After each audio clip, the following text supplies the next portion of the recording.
Qo'y sotib olayotganda 90% odam shu joyiga qaramaydi. 2 tish yosh, 6 tish kech bo'lgan.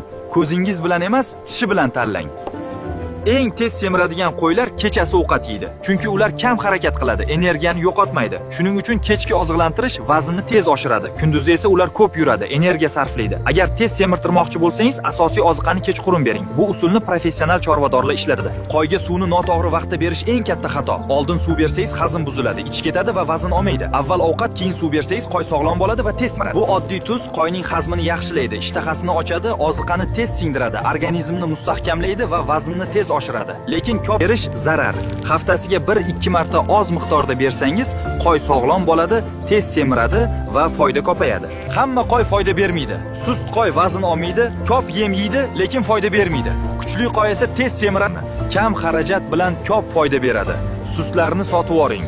Bu videoni qo'y olmoqchi bo'lgan tanishingizga ulashib qo'ying.